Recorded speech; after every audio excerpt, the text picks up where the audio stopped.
A little girl vanished while riding her bike on a quiet afternoon, leaving behind nothing but silence. 12 years later, during a routine renovation at a forest-side rental, a discovery beneath the concrete shakes a grieving mother's world. What they uncover is only the beginning, because the truth was never buried alone. The sun had barely crested the horizon in the sleepy town of Orlingdale, casting a warm, honey-colored light across the dew-slicked lawns and the cracked sidewalks lined with maple trees. Birds chirped lazily from rooftops as the air held that early spring freshness, the kind that whispered promises of freedom to every kid waiting for summer break. On that particular Saturday morning, Serena Everly watched her daughter Mila zip down the street on her bright blue bicycle, her blonde ponytail bouncing with every bump in the pavement. It was a scene so achingly normal that Serena never could have guessed it would be the last time she saw her daughter in motion.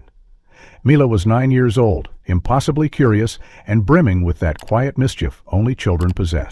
Serena had only turned her back to answer a phone call, just 3 minutes. By the time she returned to the porch, coffee still steaming in her mug, the street was silent. The only thing left was the soft creaking of an empty swing and the light rustle of wind in the trees. No scream, no skid marks, no sign of struggle, just absence. The first hour passed in rising confusion, the second in spiraling panic. By noon, police officers cordoned off the street. Dogs were brought in, drones buzzed overhead. A search party swept through every park, every cul-de-sac, every stretch of the wooded border that lined the edge of town. Nothing. No witnesses, no security footage. It was as if Mila had evaporated into thin air. Serena's husband had died 2 years prior in a car crash. Mila was all she had left. Now Serena stood in the center of her quiet living room, surrounded by the discarded remnants of a morning routine, Mila's cereal bowl still half full, a pink helmet on the stairs, and felt the first full wave of despair crash through her. 3 days later, something strange emerged.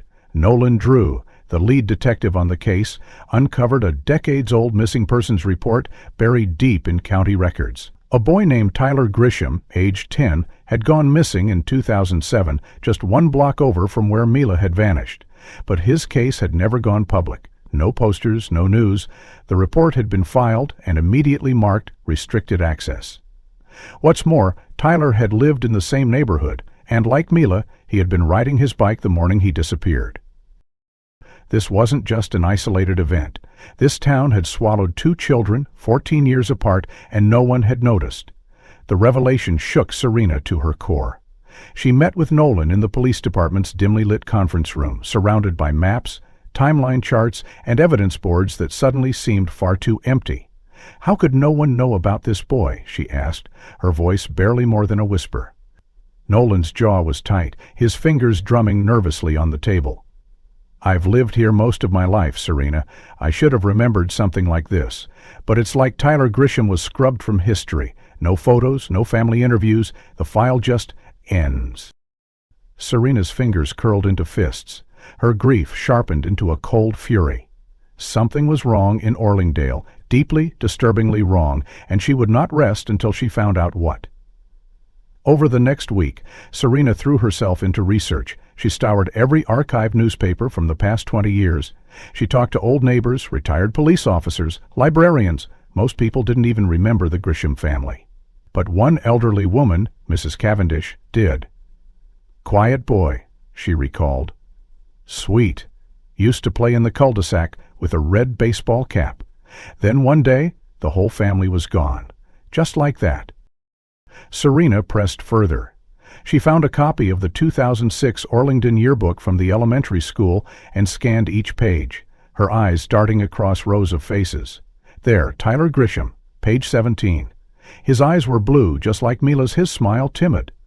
Serena felt a chill crawl up her spine. She shared everything with Nolan, who had since gained clearance to dig deeper into closed files. Together, they pieced together something darker than either could have expected. Not only had Tyler vanished, but 5 months after his disappearance, the Grisham home had been purchased under a shell corporation. The owners were impossible to trace. The property was later torn down and rebuilt, now a modern vacation rental listed on Airbnb. And the last known location of Mila's GPS watch? 50 feet from that house's garage.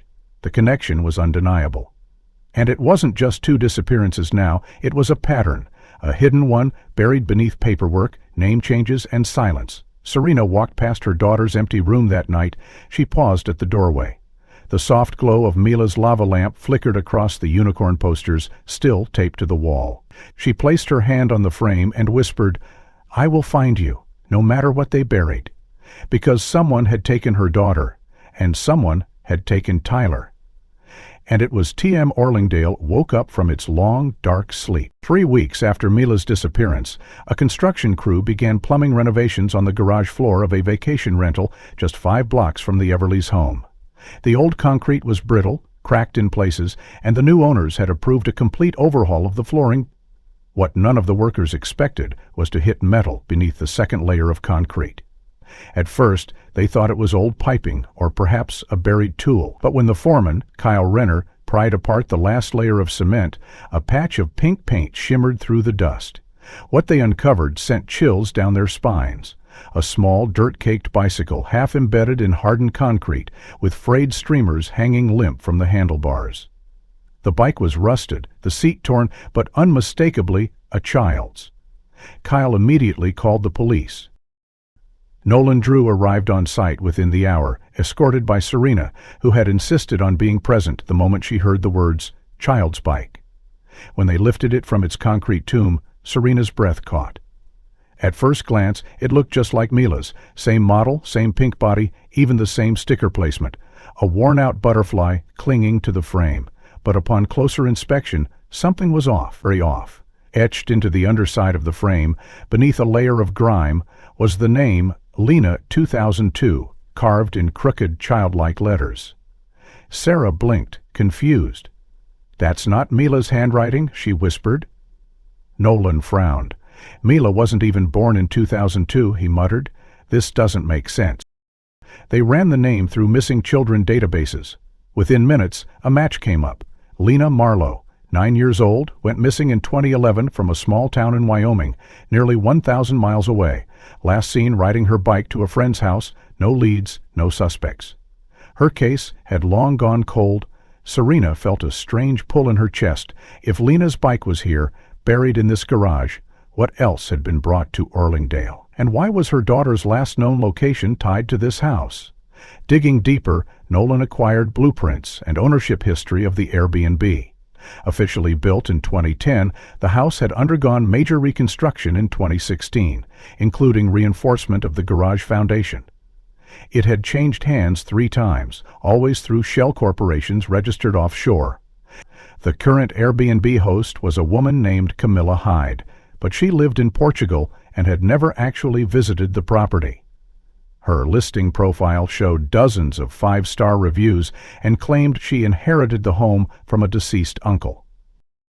But what chilled Nolan was a line buried in an old planning commission document from 2009, found in the dusty archives of the Orlingdale Municipal Building.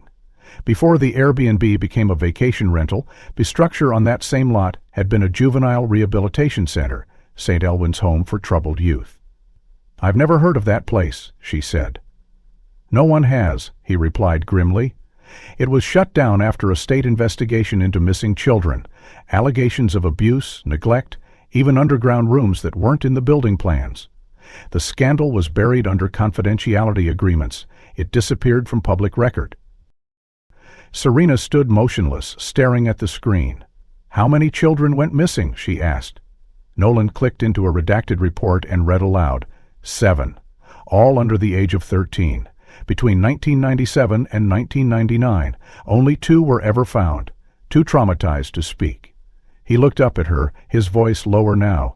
The last recorded disappearance from St. Elwyn's was in August 1999, a girl named Clara Dane. She was 10 years old. Terrence's mouth went dry. Clara Dane. The name tugged at something in the back of her mind. She had heard it before, long ago, in whispers at the edge of adult conversations when she was a teenager herself. Serena had grown up one town over, and now she remembered there had been rumors of a girl with a sun-shaped birthmark on her collarbone who vanished without warning from a facility no one wanted to talk about. Her classmates used to scare each other with ghost stories about Clara. She haunts the forest behind the town, they used to say. She was locked in the basement and never let out. Now the memory wasn't folklore, it was a piece of the puzzle. Nolan printed copies of the inspection reports and zoning applications. Most were stamped confidential.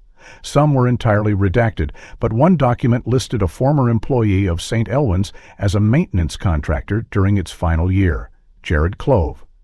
Serena's heart stopped. That's the man who manages this property, the one who was here the day Mila disappeared. Nolan clenched his jaw. I thought his name sounded familiar. He claimed to have started managing this place in 2017, but this says he was here in 1999. They filed an immediate subpoena for Jared's employment history. In the meantime, Serena drove by the Airbnb again, circling the property slowly. It looked so harmless, she thought.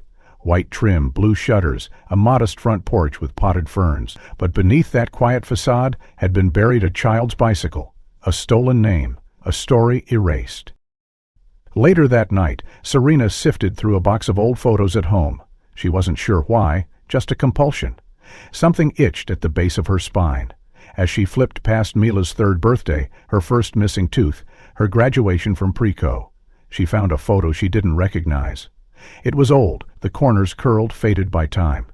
In it, a young girl stood beside a tree, holding a bicycle that looked hauntingly familiar. Her face was blurred, but on the back of the photo, written in looping handwriting, were the words, Lena, Summer 2010. The photo had been among Serena's own belongings, but she had no idea how to go there. She rushed to show Nolan the next morning, and he confirmed that bike, same make, same year, stream colors, this girl, this is the Lena who went missing.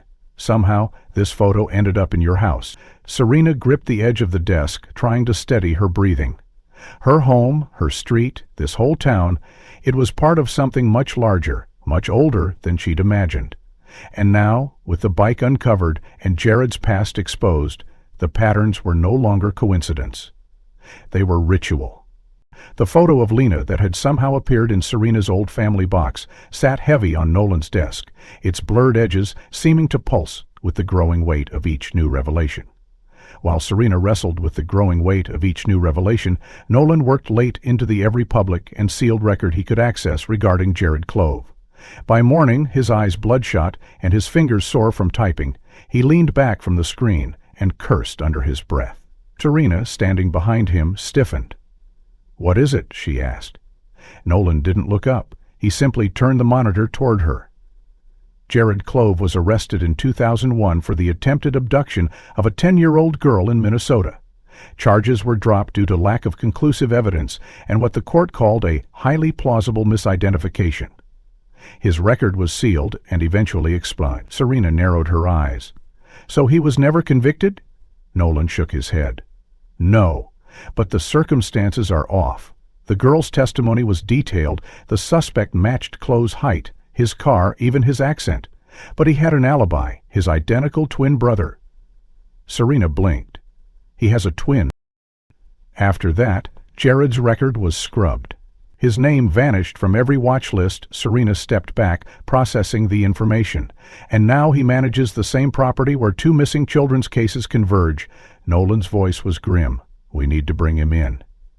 They arrived at the Airbnb around noon. The sky had clouded over, casting long shadows across the freshly trimmed lawn.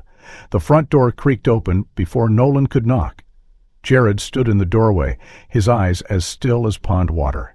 He was in his early 60s, but looked older, face weathered, hair thinning, posture slightly stooped. "Detective Drew," he greeted with a slow smile that never reached his eyes. "Everly." His voice was even, cordial, but there was something about the way he spoke Serena's name, too deliberate, too practiced. Nolan showed his badge. "We'd like to ask you a few questions about the history of this property." Jared tilted his head. "Is that necessary?" "I've already spoken with your team." Nolan didn't flinch. "This is a follow-up." Jared stepped aside and let them in. The interior of the house was eerily clean, almost staged, too perfect. Serena immediately felt a chill crawl across her arms.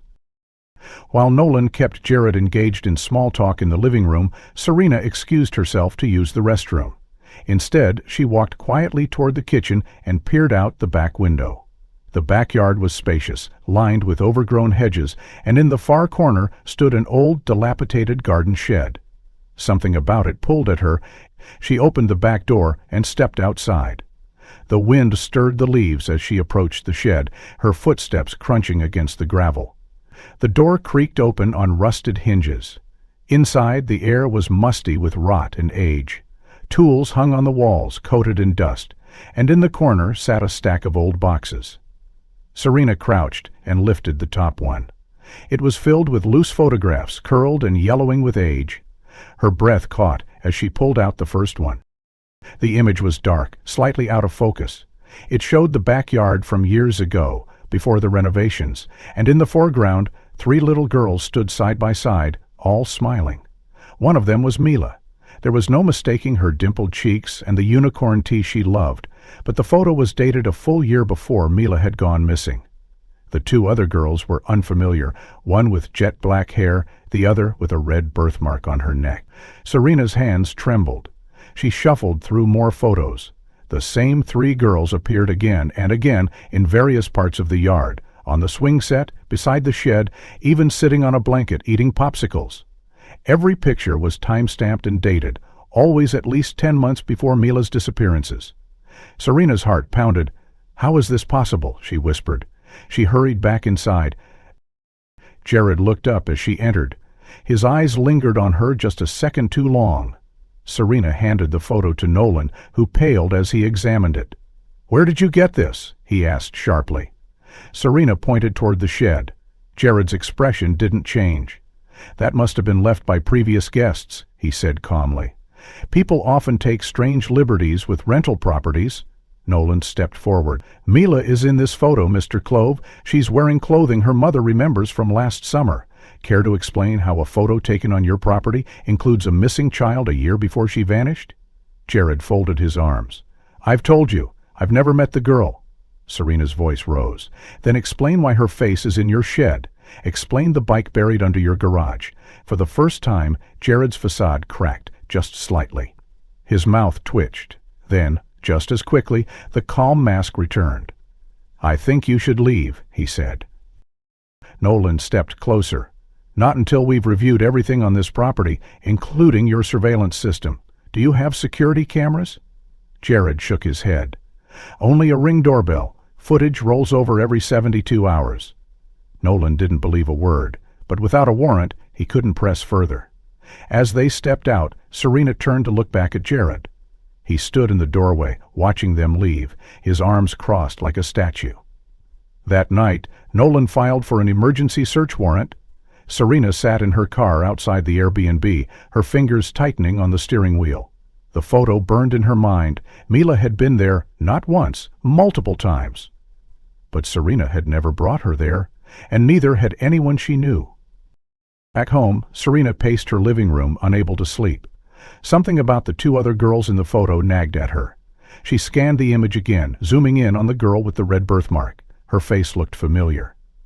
Serena ran a search through missing child databases. It took her hours, but finally she found it.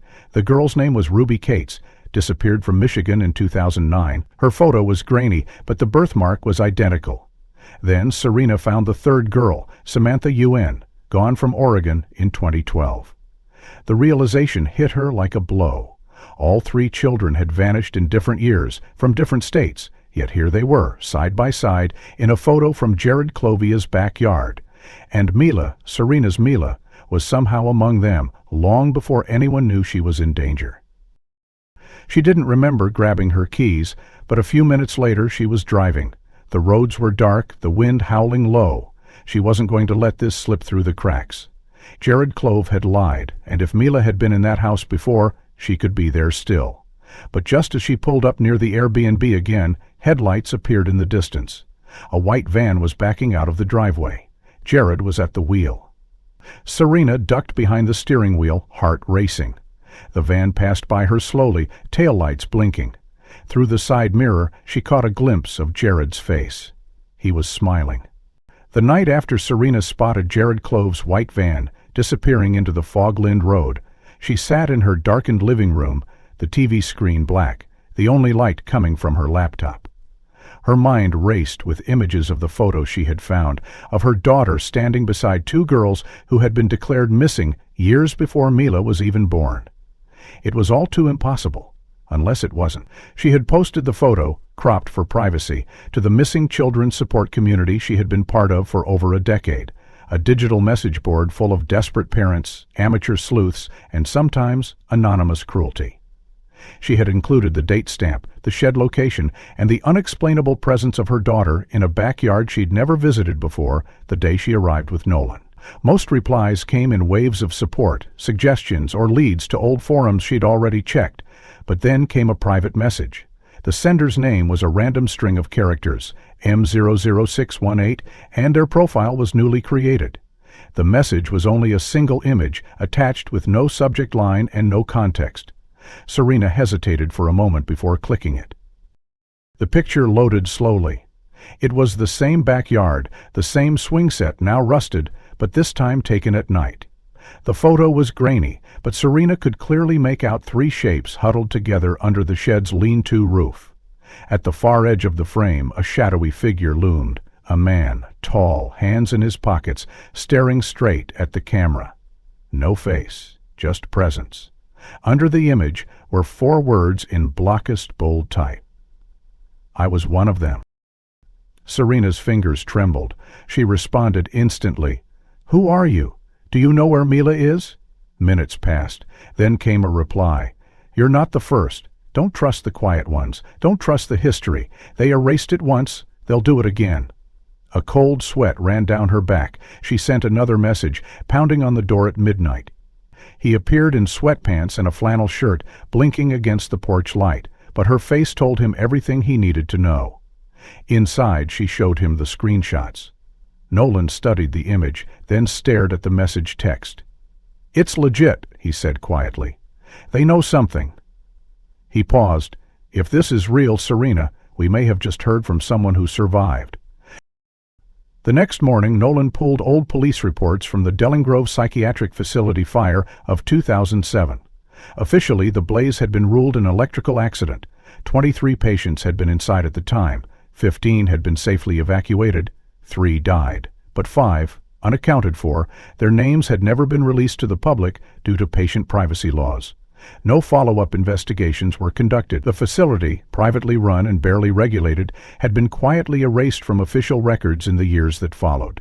While Serena dug through online records and social threads, Nolan returned to the Airbnb with a warrant. Jared Clove was not home. The place was silent, unnervingly so.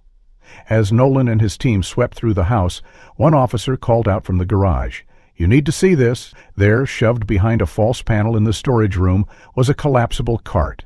A heavy-duty burn barrel lay beside it, both stained with soot and smelling faintly of chemicals. But what caught Nolan's eye was the peeling sticker on the side of the cart.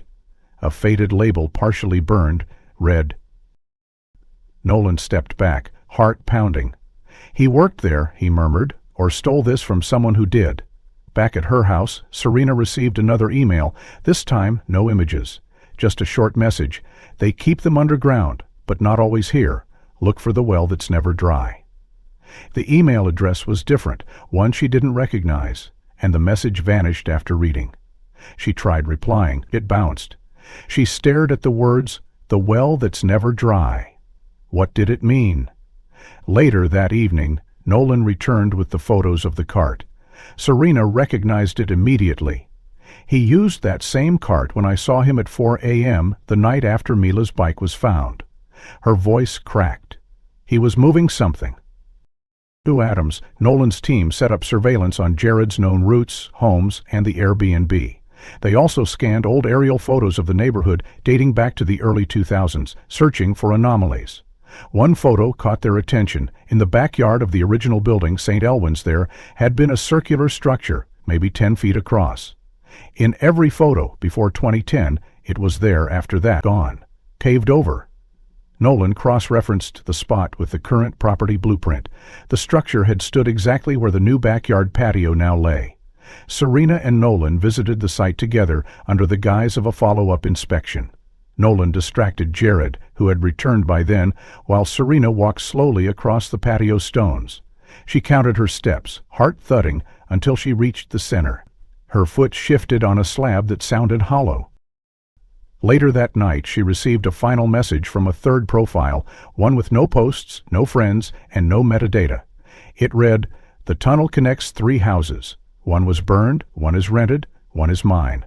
Don't wait for them to bury another." Serena stared at the screen, mind reeling. 3 houses, a tunnel, 1 burned, Dellingrove, 1 rented, Airbnb, 1 remaining. She grabbed her keys and drove. Her headlights cut through the dark streets as she followed instinct more than direction. She found herself back on Briar Hill Road, the place her friend Eliza used to live. Eliza had died of cancer 6 years ago. Her house had remained unsold, abandoned, nestled between the forest and the old town boundary. Serena hadn't thought of it in years, but as she parked in front of the long vacant home, she saw movement inside. Just a flicker. Just enough. Serena sat frozen behind the steering wheel of her parked car, eyes locked on the second-store window of the abandoned house on Briar Hill Road, where, just seconds ago, a curtain had shifted ever so slightly, as if someone had peered out and then vanished back into the shadows. The house, once belonging to her late friend Eliza, had been empty for years. Overgrown ivy clung to the porch posts, the shutters hung loose, and the mailbox bulged with faded flyers, but now, in the stillness of night, it breathed with the unmistakable tension of being watched. She didn't move for several minutes, pulse pounding in her ears, waiting to see if the curtain would move again. It didn't. Instead, her phone buzzed in her lap. It was a new email. No subject line, no return address, only an image attachment. She opened it cautiously. Her breath caught the instant the photo filled the screen. It was a family portrait, hers, Serena, her late husband Theo, and a much younger Mila smiling on the back deck of their old home. The trees stamped in the lower right corner read October 2, 5 years prior. Serena remembered the day vividly. They had never posted this photo online. It had only existed on her personal hard drive, and that hard drive had crashed the same year. The image had never been shared, printed, or even backed up. She had thought it lost forever, so how did someone else have it now?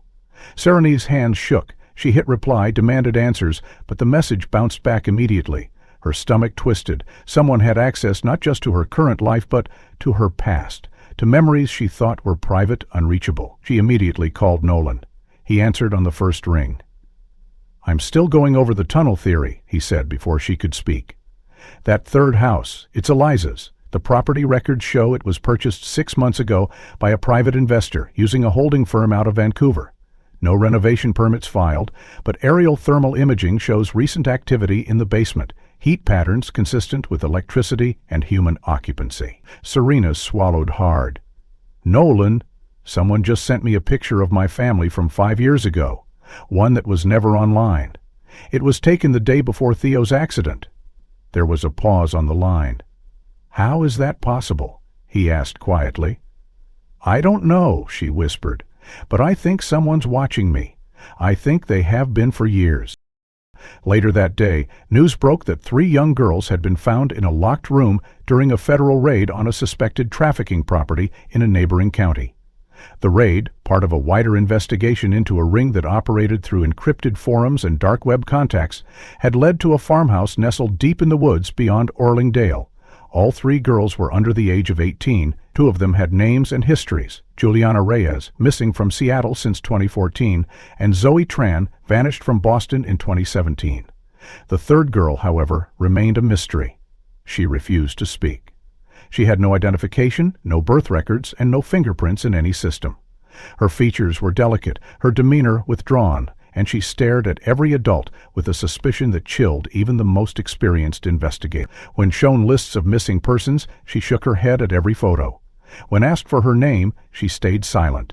Doctors examined her and found no physical signs of abuse, but emotionally she was clearly traumatized. Serena saw the report on the evening news, her eyes drawn instantly to the silent girl whose face they had blurred out. But even in pixels, there was something hauntingly familiar in the shape of her jaw, in the tilt of her head. That night she dreamt of 3 girls standing in a line behind her kitchen window, all in matching white dresses, none of them blinking.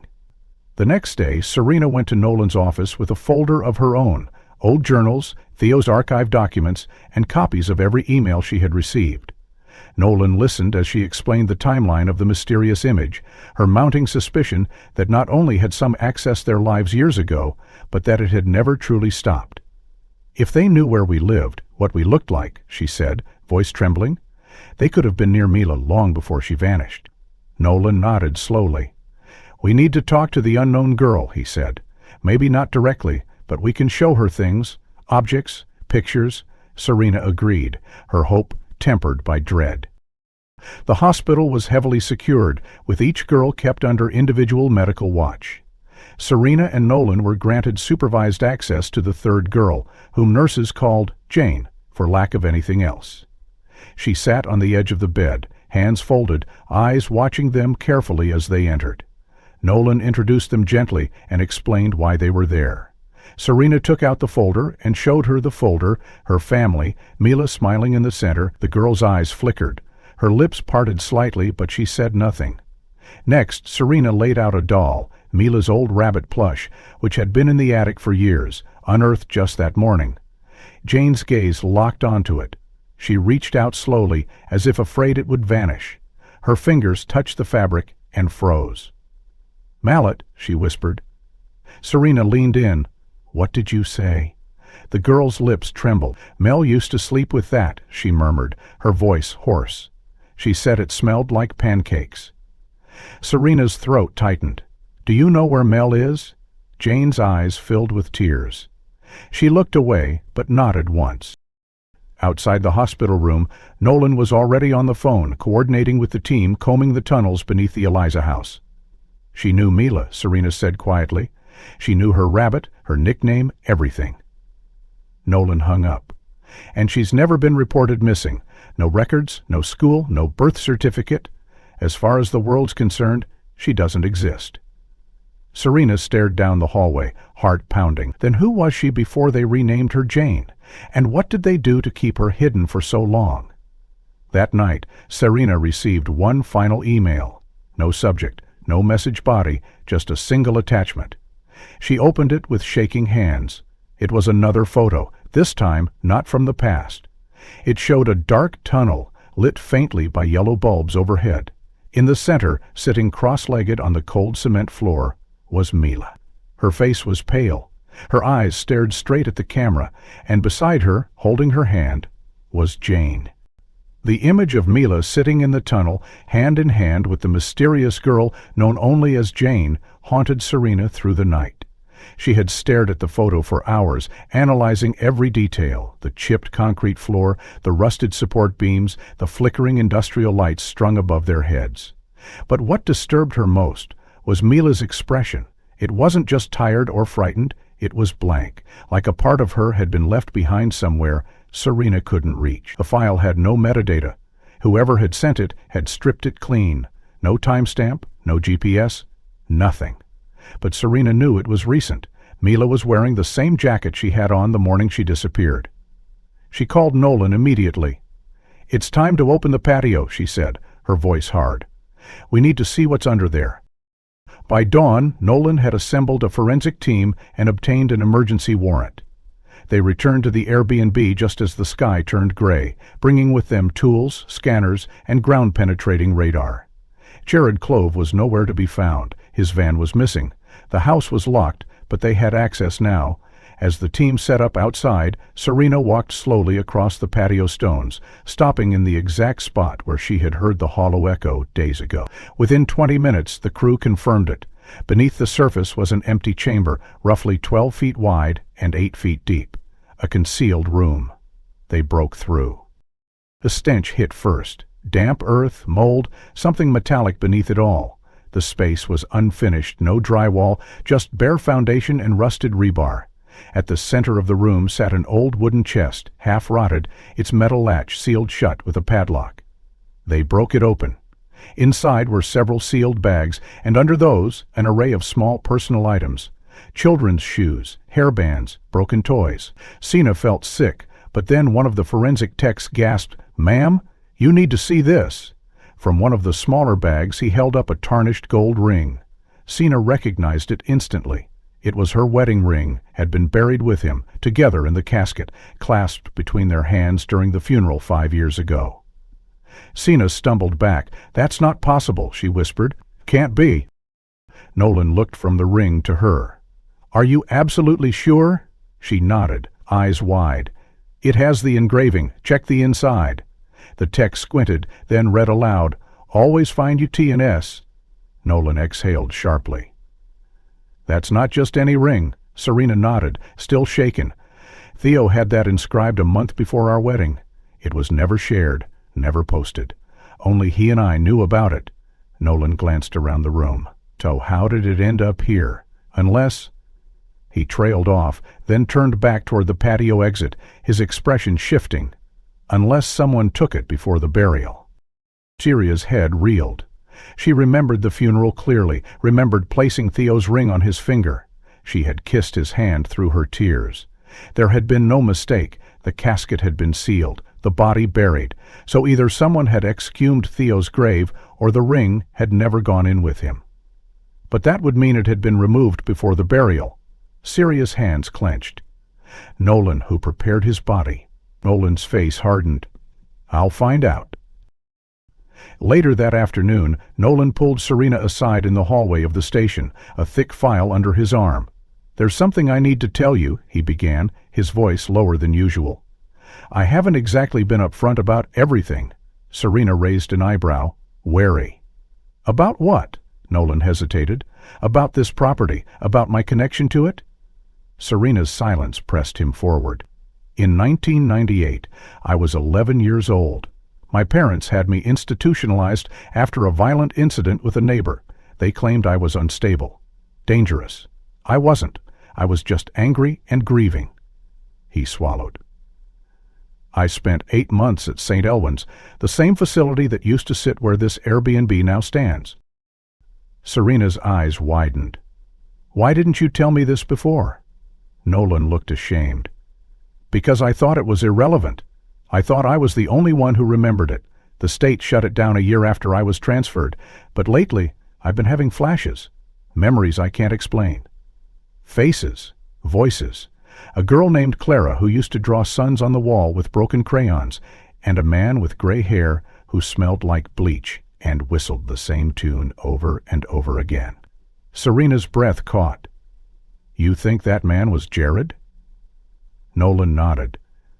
"I don't have proof, not yet, but the timelines match, and the more we dig into Jared's past, the more it looks like he's been moving in the shadows for decades." They sat in silence for a moment, the weight of history pressing between them. Then Serena opened her phone and pulled up the latest anonymous message she had received. This time, no photos, just a sentence. She remembered the song. Nolan leaned over, reading it twice. "The tune he used to whistle?" Serena nodded slowly. "Mila used to hum something like it before bed. I thought she made it up, but now I'm not so sure." Nolan stood up. "Then that's our key. If we can identify that melody, maybe we can track Jared's movements, find out where else he's been, who else he's taken." Serena stared at the ring resting on the evidence table. Her husband's ring, her past, resurfacing in the darkest place she'd ever imagined. It wasn't just about Mila anymore. This was bigger, older, deeper than any of them had realized. That evening, they returned to the tunnel site beneath the old Eliza house. Nolan's team had begun excavating the floorboards, revealing a descending staircase hidden beneath a false water heater. The air grew colder with every step. The flashlight beams caught on moldy walls, discarded furniture, and strange markings scratched into the concrete. At the bottom, they found another locked door. Serena pressed her ear against it. From the other side, faint music played, a slow, whistled lullaby carried through the walls like a ghost of a memory. Her blood ran cold. She knew that tune. Mila had hummed it as a toddler. She had hummed it in her sleep. Sarah turned to Nolan, eyes wide. "They're in there." Nolan raised his weapon, nodded to his team, and signaled the breach. But just before they forced the door open, everything went silent. The music stopped, the lights flickered, and from deep inside the tunnel, a girl's voice rang out. "Don't come in, he's still here." The girl's voice from behind the door brought everything to a halt. Serena's pulse pounded in her ears as Nolan held up a clenched fist, signaling his team to freeze. The tunnel was thick with tension and the faint odor of mildew and rust, the only sound now the low hum of equipment and distant shallow breathing. Serena pressed closer to the door, her hand trembling as she reached for the rusted handle. "Sweetheart?" she whispered, unsure who might be listening. "Is Mila with you?" There was a pause, a quiet shuffle of movement, then the same voice answered, quieter now, wary. "She's asleep. Please don't wake him." Nolan leaned in and asked gently, "Who are you talking about? Is it Jared Clove?" The girl didn't reply. Serena's heart sank. Nolan motioned to the breach team and mouthed, "We go in slow." The door creaked open with agonizing slowness, revealing a narrow chamber beyond. Low ceilings, cement walls streaked with moisture.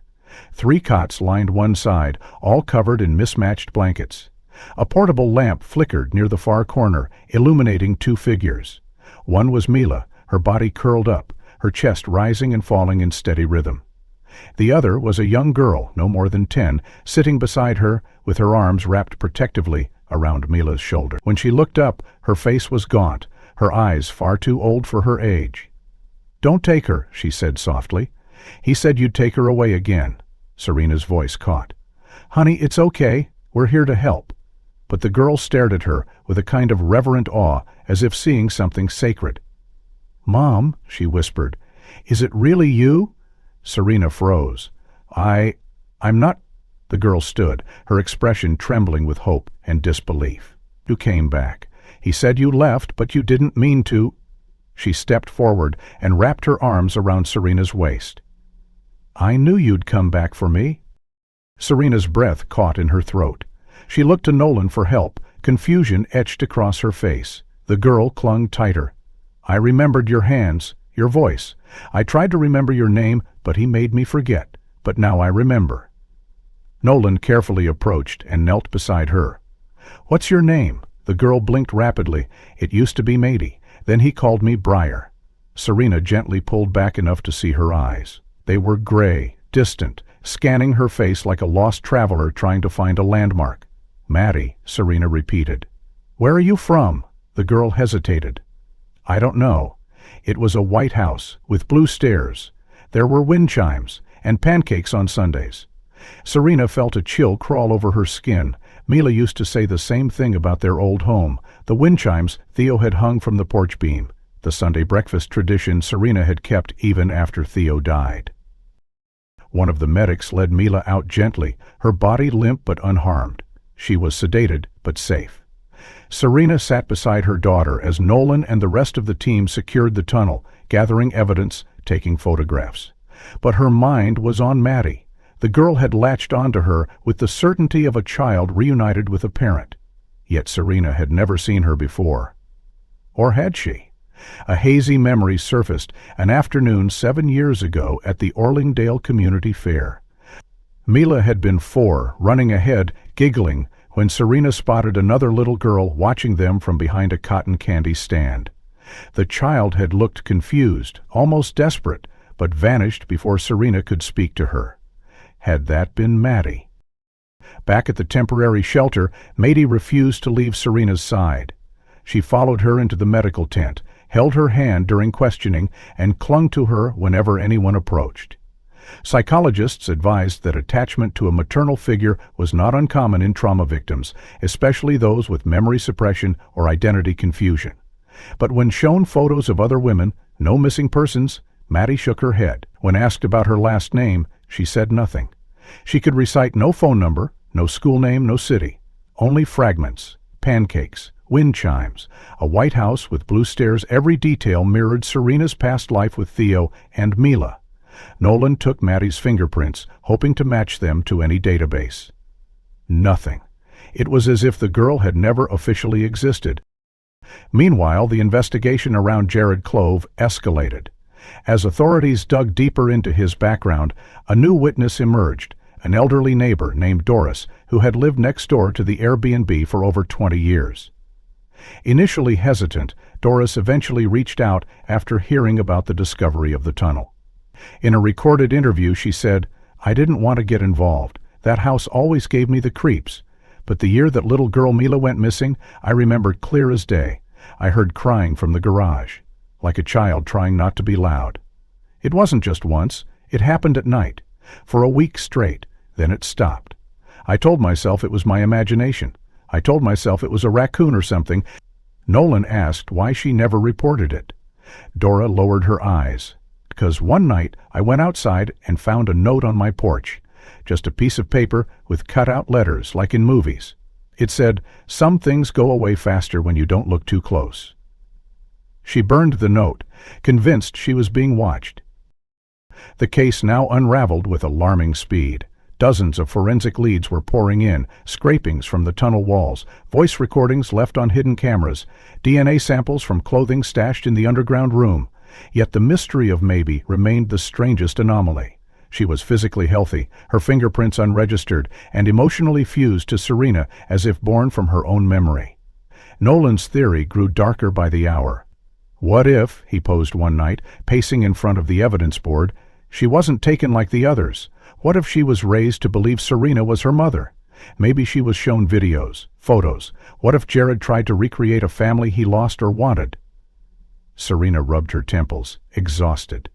But why me? Why my family? Nolan looked over his shoulder. Because it's not random, it's personal. He's been watching you for years. And then the latest lab report arrived. DNA confirmation. Maddie's blood contained partial genetic markers that matched Theo Everly, Serena's late husband. Serena stared at the paper in disbelief. That's not possible. I never had another child. Nolan whispered the unthinkable. Unless someone made sure you never knew. Serena's knees buckled slightly. What are you saying? He met her eyes. I'm saying someone took something from you long before Mila. And this girl, she may be your daughter, or your clone, or something in between. Serena covered her mouth, trying to silence the rising scream in her chest. But before she could speak, her phone buzzed again. One message, one sentence. She was yours, until he changed her. Serena sat cross-legged on the floor of the temporary shelter's recreational room, trying to coax a word, a laugh, anything from Mady, who had grown quiet again since the DNA results came back. Her silence wasn't new, but now it carried a heaviness Serena couldn't explain. Nolan had said it out loud. Mady could be her. The blood match wasn't complete, but it was close enough to suggest a direct genetic link, especially considering the markers for Serena's mind reeled with questions. When, how, and why had a second child entered her life only to be erased? Had someone taken a baby from her and replaced the memory with loss, distraction, grief? Her thoughts were interrupted when Maddie suddenly picked up a crayon from the table beside her and started drawing. At first, Serena didn't pay attention. Maddie often doodled random shapes, spirals, and meaningless scribbles. But this time, she was deliberate, slow, focused. She chose green, then gray, then red. She shaded in a crooked square house, surrounded by tall, vertical shapes that resembled trees. A sloped roof, a chimney, a single window with bars. Then she reached for the red crayon and drew a strange symbol above the house. Two overlapping circles with a jagged line through the center. Serena leaned closer. What's that, sweetheart? Maddie didn't look up. It's where we played before the screaming started. Serena took the drawing straight to Nolan, who studied the house carefully. This isn't the Airbnb, he said. Too remote. Look at the trees, the chimney, the fencing. This looks like a farmhouse. He scanned the symbol at the top. I've seen this before. This is part of the Orling insignia, a set of symbols used by settlers in the 1800s to mark hunting grounds. Some of the earliest farms near the Orlingdale woods still bear these signs on their gates. Sarah's heart pounded. So she remembers another location. Nolan nodded, pulling up an old map of the surrounding forest. If we overlay her drawing on the current terrain and account for elevation and tree lines, here, he pointed at a circular clearing nestled deep in the western woods. This used to be the Bellamy farm, burned in 1981. Nothing's officially stood there since. Within hours, they had a team ready to investigate. The overgrown path to the Bellamy property was nearly invisible now, covered in moss and branches. But as Nolan, Serena, and two officers hacked their way through the forest, they eventually broke into the clearing. What stood there stopped them cold. The farmhouse was still standing, leaning, sagging, its windows shattered, the wood charred in places, but it had not been fully consumed by fire. It had been hidden. The symbol Matey had drawn was carved directly into the old barn door, faded but unmistakable. "She's been here?" Serena whispered. Inside the house, dust coated everything, but faint footprints marked the floor. Small ones. Child. In the kitchen, a rusted pot sat on a gas stove that hadn't worked in decades. On the walls, someone had scrawled notes in charcoal. Names, dates. Kayla, gone. Nina resisted, room B sealed, but there were no basements, no tunnels. Until one officer pried open a broken wardrobe and found the floor beneath it was false. Underneath, a narrow wooden staircase descended into darkness. The stench of mildew and rot rose up immediately. Serena hesitated, her flashlight beam trembling. "This is where she hid them," she said. Down in the cellar they found cages, small makeshift cells lined with wire and thin bedding. More drawings littered the floor, taped to the walls. One depicted a figure with sharp red eyes standing over 3 girls. Another showed a hand reaching through bars. In the back, behind a second locked door, was a generator. Still running, it powered a freezer and a small television on a loop, playing old cartoons on a TV. Someone had been there recently. In the far corner, they found a rusted bike frame. Serena collapsed to her knees. "That's Mila's," she choked. "That's the other one." Well, later, back at the lab, the forensic team confirmed it. DNA swabs taken from the handlebars matched Mila's. But more surprisingly, they also found a second profile, female, adult, not in any criminal database. Nolan frowned as he read the results. "So Jared didn't act alone," he muttered. "There was a woman." He checked the logs of known associates, former employees of the Dellingrove Hospital, and anyone registered on the Dellingrove Hospital, and anyone registered on the DLN Grove Hospital, and anyone registered on the Deng in the Grove Hospital. "So Jared didn't act alone," he muttered. "No matches." Then, an archivist on Nolan's team unearthed a 2006 staff photo from Dellingrove. A young nurse, early 30s, with sharp cheekbones and a tight bun, stood beside Jared. Her name, Ramona Vexley, no known address, no tax records. She vanished after the photo. She vanished suddenly back at Nolan. Hair Sale sighed. "I didn't know her, but she was in the group shop." The realization hit them simultaneously. Someone had infiltrated their lives years ago, had blended into their memories, their photos, their celebrations. They had studied Serena. They had watched. And Ramona hadn't just vanished. She had been hiding in plain sight. The Bellamy site was now under full investigation, with cadaver dogs, drones, and excavation equipment combing the area. But Serena knew the real threat wasn't buried. It was still walking. Somewhere nearby, a woman who had stood close enough to hold Mila's hand had helped take her. That night, Serena found a second drawing stuffed inside Mattie's coat pocket.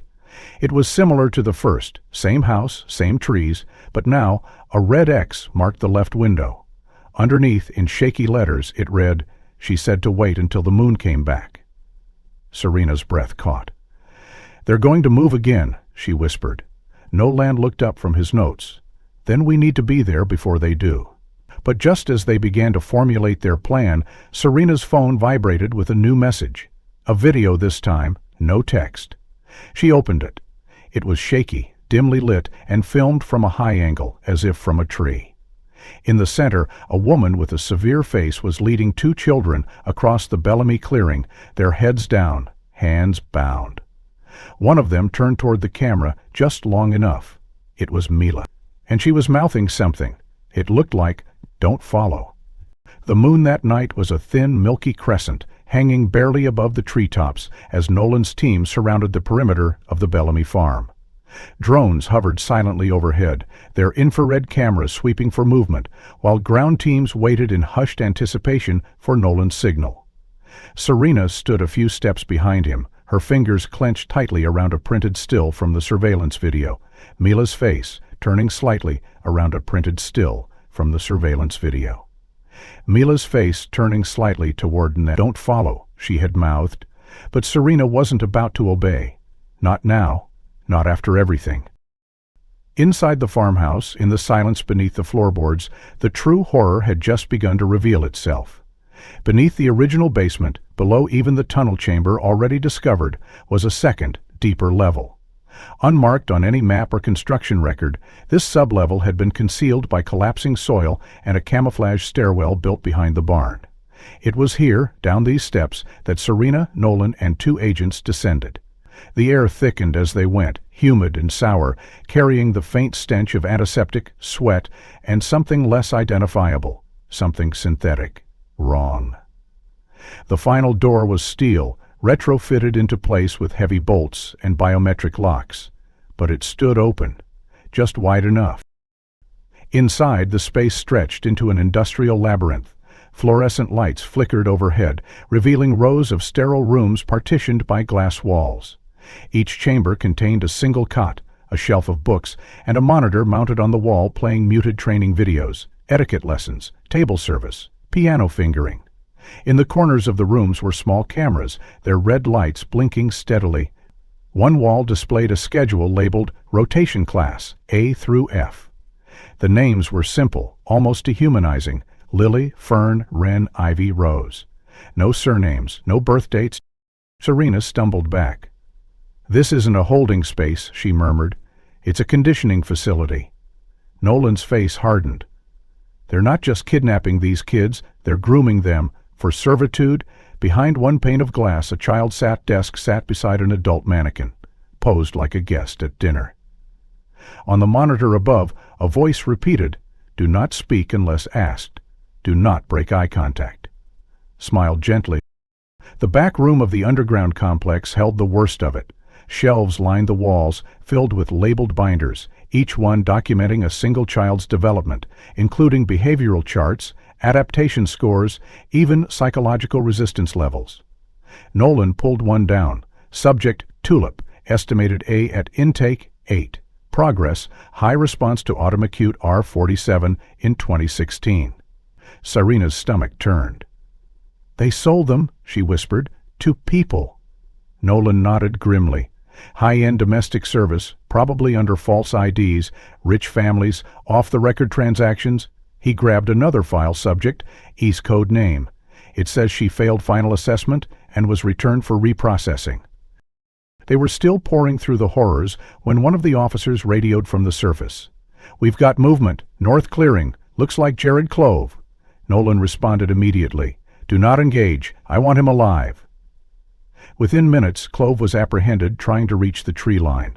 He was disoriented, muttering, his clothing stained with earth and something darker. They brought him back to the main house, where Serena confronted him under police watch. He didn't resist. He just looked at her, wide-eyed, almost reverent.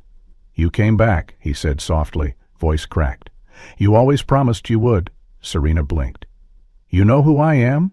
He tilted his head. "Of course, Clara." Serena stiffened. "What did you call me?" Jared smiled faintly. "Clara Dane. You always wore your hair in braids. You used to read under the birch tree by the fence." Nolan stepped forward. "Clara Dane went missing in 1994. She would be almost 40 now." Jared's smile faltered. "She is," he whispered. "She just forgot who she was." Later that evening, Serena sat with Nolan, flipping through archived case files of missing children from the early 90s. And there she was, Clara Dane, 10 years old, last seen outside St. Elwyn's wearing a yellow raincoat. The photo showed a girl with wide green eyes, a small birthmark under her left ear, and a smile almost identical to Serena's. Her resemblance was uncanny, not just similar, but nearly perfect. Serena's fingers went cold. "That could be me," she breathed. Nolan nodded slowly. "Jared's delusional, but what if he's remembering someone real? Someone who looks exactly like you?" Serena struggled to find her voice. "Are you suggesting I'm Clara?" Nolan shook his head. "No, your birth records are clean, but maybe Jared saw Clara in you. Maybe he's been obsessed with that memory for 30 years, and when you moved into Orlingdale, he saw a ghost from his past come to life." Back in custody, Jared refused to speak to anyone else, but to Serena he murmured strange, fragmented things. "You sang by the windows," he whispered. "You hated cold floors. I brought the heater, remember? The others didn't matter, only you." She pressed him, asked about the woman in the video, the one leading Mila. "Ramona?" he muttered. "No, she's a fixer. She brings them in. I just keep them warm. Safe. Until it's time." Sarah leaned closer. "Time for what?" But he only rocked in his chair, repeating. Clara came back. Clara remembered. Meanwhile, Nolan's team traced Ramona's movements through bank transactions, off-grid properties, and third-party logistics. A storage unit registered under a fake name yielded more evidence: forged documents, children's clothing in various sizes, a torn photograph showing Ramona, Jared, and a man whose face had been scratched out entirely. The photo was labeled Homecoming 2009. In the corner of the photo was another girl, no older than 6, wearing Serena's childhood necklace, the same one Serena thought she lost at age 12. Back at the shelter, Mady watched a cartoon in silence while Serena sat beside her, unable to stop thinking about the phrase Jared kept repeating. You hated cold floors. Serena did hate cold floors, even as a child. She remembered crying once after being forced to stand barefoot during a storm drill at school. Her teacher had asked why she was so shaken. Serena hadn't known. But now an unease began to bloom in her chest. What if it wasn't memory? What if it was inherited fear? As the clock struck midnight, Nolan burst through the door. "We found her. Ramona. She's in the woods near Deep Hollow Creek. A cabin. Heat signatures show at least 3 people inside." Serena stood instantly. "Let's go." But Nolan grabbed her arm gently. "Serena, this might be it." Her eyes burned. "Then I'll be the one to end it." Suspect cabin in sight. No movement yet. Awaiting orders. And then a child's voice whispered through the open radio channel. "We're still here." The whisper that broke through the radio at midnight sent an electric jolt through the command center. Every officer froze, eyes darting to the screen showing the cabin's heat map, a blurry mess of 3 bodies pressed into the back room. Nolan tightened his grip on the radio, his voice firm but quiet. "Identify yourself."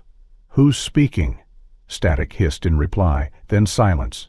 Serena stood beside him, her eyes locked on the live feed. The cabin sat still in the darkness, cloaked by trees and time, but inside, someone had just sent a signal that shattered the air of dread. Proof they were alive. The tactical team advanced with precision, splitting into 2 squads, one flanking the north, the other taking position at the back exit. Serena, against protocol but with Nolan's silent approval, moved with the forward squad. As they breached the door, it swung open with a soft groan, revealing a living room cloaked in dust and the sharp scent of mildew. The air was thick, and the walls bore no pictures, like fingernails had raked them in desperation. In the back hallway they found the hatch. A loose board on the floor, slightly warped, revealed a steel grate beneath it. One of the officers pried it open, revealing a narrow crawl space leading into the earth. Serena slid in without hesitation, flashlight gripped in one hand, her breath echoing in the tunnel. The passage twisted beneath the ground for nearly 30 feet before opening into a crude chamber carved from stone and dirt. The air was cold, recycled, laced with mold and chemicals. In the center were 5 metal cages. Only 3 were occupied, and in one of them, curled tightly with her back to the wall, was Mila. Serena dropped to her knees, her voice breaking. "Mila?" Her daughter stirred, then blinked as the light hit her eyes. "Ma'am," she whispered, disbelief thick in her voice. "Yes, baby, it's me. I'm here." Mila crawled forward slowly, disoriented, but her arms locked around Serena's neck the moment the door was opened. The 2 other girls, thin, pale, no older than 10, watched silently, unsure whether this rescue was real. A medic knelt beside them, checking vitals as another officer radioed for transport. But there was someone else. In the farthest cage, partially hidden by shadows, lay a figure Serena didn't recognize at first. He was slumped against the bars, one eye swollen shut, clothes torn. The medic shined a light. "We've got an adult male. He's alive." Serena stepped forward, her heart sinking. "Nolan?" he said. He rasped, "You made it?" Tears streamed down her face. "Of course I did." The medic unlocked the cage as Nolan collapsed forward into Serena's arms. "They knew we were coming," he murmured. "Ramona set a trap. She used me to keep them here." Serena held him tightly. "We're ending this, right now." Back at headquarters, evidence poured in from the cabin site. In the floorboards, officers recovered a small, dust-covered USB drive sealed inside a weatherproof pouch. Nolan, still recovering but refusing to rest, insisted on viewing the contents with Serena. The footage began with a static shot of a training room, identical to the ones in the underground compound. Girls filed in silently, performed tasks, responded to command. The footage spanned weeks, then months. Some clips showed positive reinforcement, others harsh discipline. But the final video, dated only 23 days prior, was unmistakable.